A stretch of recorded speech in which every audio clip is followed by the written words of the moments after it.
start? You'd like us to start? Sure. Okay. I've got a videotape here, and make sure you introduce yourselves as you get started. Hi everyone, good morning. I hope you're having a great day. My name is Tanisha Gupta, and along with me, I have my fellow team members. Andy Marigola. James Garrison. ClaireGJamesG. And we are here to present on the VW emissions cheating crisis. Hope everyone's excited, so let's get started. Okay, so on our agenda for today, we have an overview of the scandal, followed by media coverage of the scandal, followed by root causes and the company's response to that, followed by the team narrative and our personal recommendations on areas for improvement, followed by a closing statement. And we'll be taking questions throughout the presentation, so feel free to ask us whenever you feel like it. So an overview of what happened. So 11 million VW automobiles, models ranging from 2009 to 2015, were equipped with software that was used to cheat on emissions testing. So what the software actually did was, during a testing environment, the software turned on equipment that was used to produce low emissions so that scientists were not able to recognize the actual emissions that the VW automobiles released. And during regular on-road scenarios, the equipment was turned down in order to release over 40 times the legal limit of emissions, particularly nitrogen oxides, which are very deadly pollutants. So the reason why VW did this was to cheat and improve their cars' torque and acceleration while producing high mileage and low emissions in order to dupe the public and researchers and scientists around the globe. And these findings stemmed in 2015 by the ICCT from 15 different sources. So here we have an image, and the red line shows the US limit, and all the yellow bars show how much over the VW automobiles were in terms of nitrogen oxide emissions. So we see that in one scenario, they're over 40 times the legal limit. So action steps taken by VW. So the CEO, Winterkorn, was asked to step down, and he resigned himself. And other executives, such as the R&D executives of Audi and Porsche, were also suspended. In addition, the company paid $15 billion in settlement claims to the U.S., and they agreed to buy back or fix any of the automobiles that were affected till December 2018. So this is still ongoing, and it's important to note that. In addition, they bought 3 PR firms to help them with crisis communication, and they also hired a law firm to help with communication for any files charged against them. And lastly, they're still awaiting resolution on a new marketing strategy. So that is still in the works, and you'll probably hear about it shortly in the next couple months. Okay, here are 3 major headlines that we picked out from various news sources. The first 2 were published right after the scandal came out in late September. One of them giving examples of cars that were recalled. In case you're unfamiliar with what automobiles Volkswagen produces, they don't just produce VW, they produce Audi, Porsche, various other European cars. The second headline shows how many cars were actually affected and then eventually recalled. And then the final headline, which is actually published only about a month ago, shows how there are still more questions and answers, and how it's important to continue having an ongoing investigation. Can I ask a question? How unusual is it for a company like VW to buy public relations firms outright? If they're having serious issues, as VW did, and they think that their public image is really, going to go down the tubes because of a scandal like this, they'll acquire PR firms without hesitation, for sure. The importance of this case was that a lot of their crisis communication was on social media, so they needed the PR firms to help control their Facebook and Twitter accounts in order to make sure that the public knew that they still cared about the public and were willing to do whatever it takes to fix what they had done. Great, thank you. Excuse me. So again, social media is going to take a huge hit, right? So for any company the size of VW, social media is going to erupt. The first, when they were issued a notification of a violation of the Clean Air Act, the EPA's Clean Air Act of 1963, one of the most influential influential environmental laws out there passed by Congress. This obviously had a huge impact on the consumers and those who already had VWs and were loyal to VW. And as a result, the stock price completely collapsed. It fell by over at least a third, which disregarded investors from looking into the stock. Additionally, we found a poll called Harris Poll that contained an attitude of American attitudes of the top 100 companies, most influential companies in the world, and the attitudes of Americans were at the very bottom of that. So the vice president of the company that actually helped conduct this poll stated that respondents were least tolerant and relying on misrepresentations and intentional wrongdoing, just to again show how angry a lot of the public was, the public outrage, and social media platforms, Facebook being the biggest one, really showed that negative sentiment. And this all falls under an umbrella of how ironic it is that a low emissions company or a fuel efficient vehicle company were actually cheating their own emissions tests and not complying with American regulations and EPA laws, such as the Clean Air Act. So, Andrew, can you talk a little bit about the stock price? Did it drop in 2015, and what's it doing now? Yeah, so the stock price, right after the scandal came out, and the following, we have an image, actually, if you can go right to the following image, that gives a really clear visual of how quickly the stock price dropped from, I think, just about $38 down to $27. And ever since, it's remained very, very consistent. I think Friday at 4 p.m. it actually closed. I think their stock price was actually very high. It closed Friday in the U.S. at about $118.75.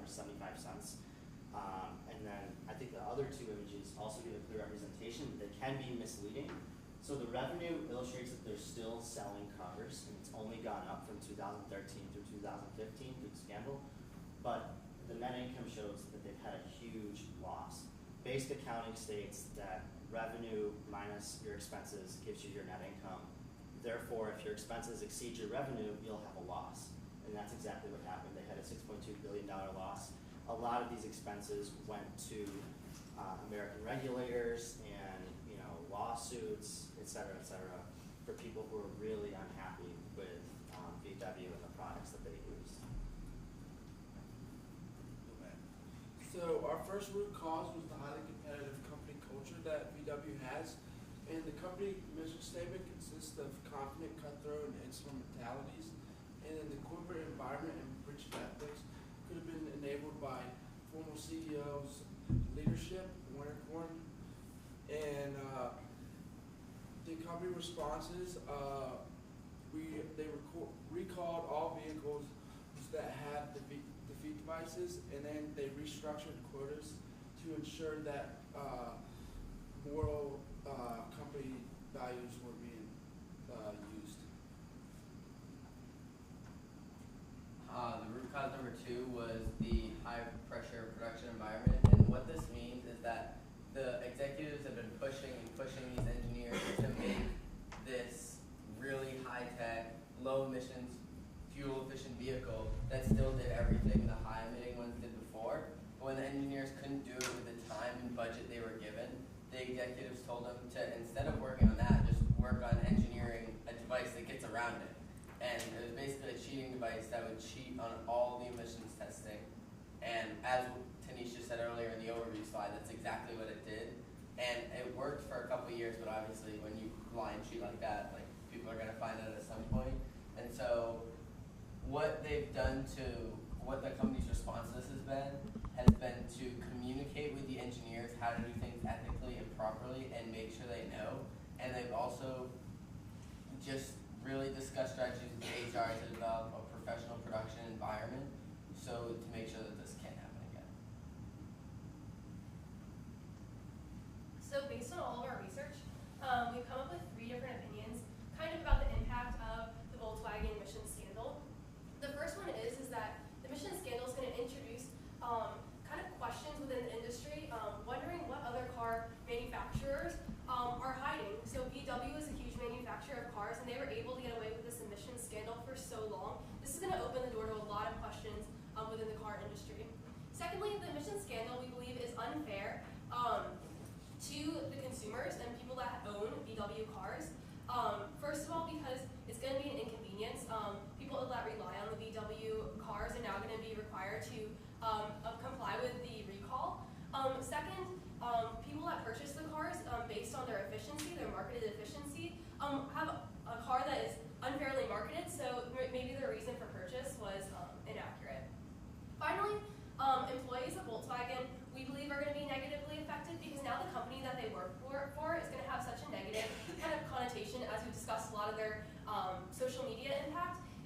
draw a lot of questions about the employees' honesty and how they factored into this scandal. So for example, even in my hometown, they actually have a huge manufacturing plant. So it affects people even within within our own lives. And so we find this to be a very powerful situation. So based on these opinions, we've come up with a series of recommendations we believe that Volkswagen should take in order to kind of improve their situation. The first one is we believe Volkswagen should create competitive quotas that comply with environmental regulations. Second, we believe that Volkswagen should promote a work-friendly environment so that employees don't feel like they have to not comply with environmental regulations. Next, we believe that Volkswagen should develop campaigns that are focused on accurate marketing so that consumers are sure that the benefits they are receiving from the car that are marketed are the actual benefits. Finally, we believe that Volkswagen should bring in third-party experts in a consulting role to help them determine an economical production process that would be best for their organization. Before we conclude, does anyone have any questions? Sure, there's plenty of questions that you could ask. Yeah. I had a question. I know that Audi and Porsche fall within the VW brand, but did Porsche and Audi cheated as well? Their R&D heads, along with the teams, helped VW as a whole develop the software, the defeat device that contributed towards the cheating. So they were asked to step down as a result because they were overseeing the project as well.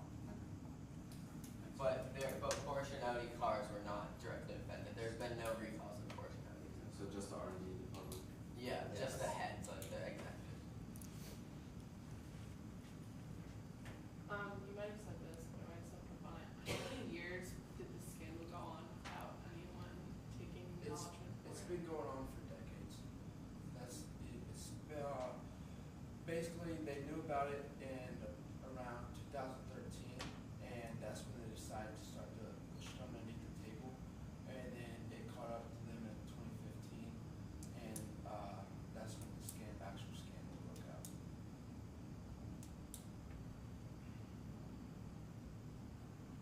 How transparent do you think they've been through this whole process?